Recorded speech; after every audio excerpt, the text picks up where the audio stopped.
Costs are going up everywhere, from the grocery store to the gas station. Up 7% this year, the worst inflation in 40 years.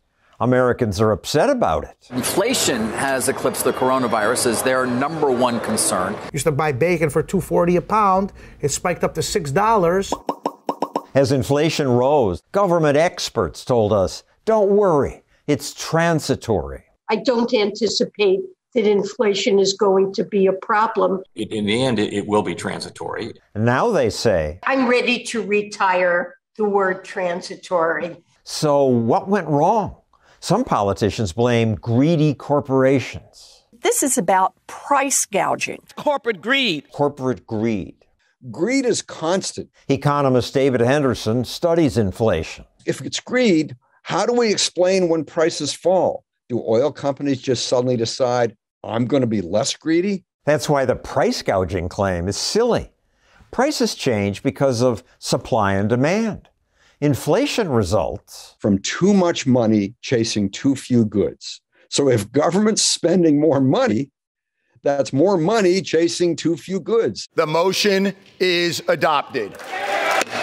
Government is spending more money. $1.9 trillion COVID relief bill. But because government has no money of its own, extra spending means politicians must borrow more, tax more, or create money out of thin air by printing it. If a counterfeiter prints money and spends it, everyone understands what's wrong with that.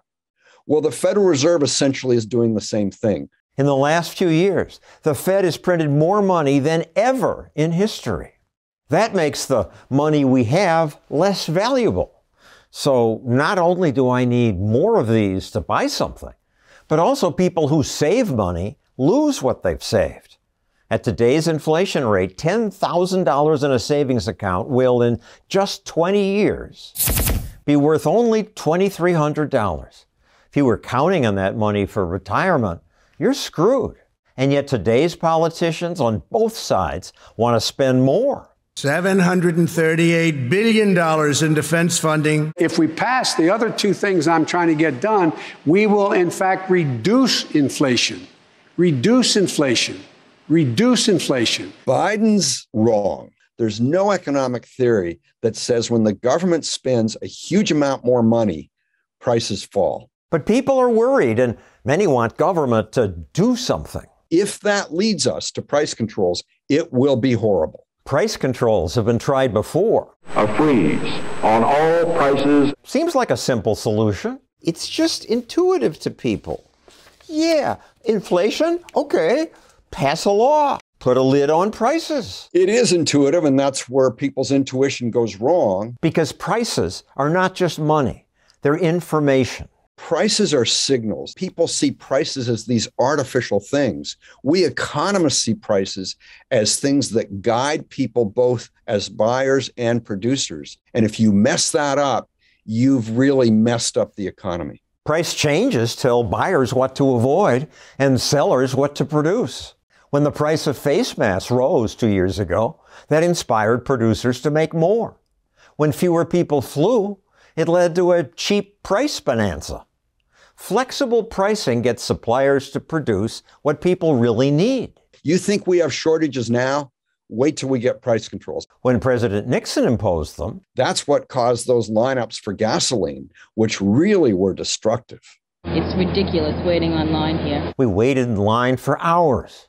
Did you get gas today? Where'd you find it? Where do I go? Price controls are like saying it's really cold, and I'm going to solve that by breaking the thermometer. This says it's freezing. I don't like being cold, so I'll fix it.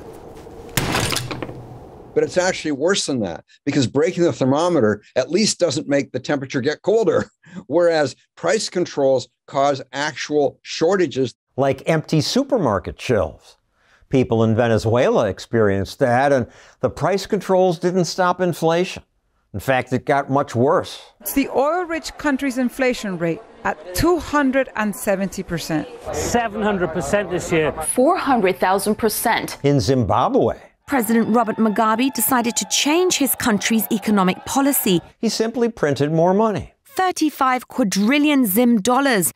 That's what $1 US will cost you in Zimbabwe. At the end, they were printing $100 trillion bills. Of course, nothing like this has happened here yet, and it most probably won't. But with politicians from both parties always wanting to spend more, it could happen here. Thanks for watching our video. If you enjoyed it, please hit the like button and subscribe. Then you'll see our next one.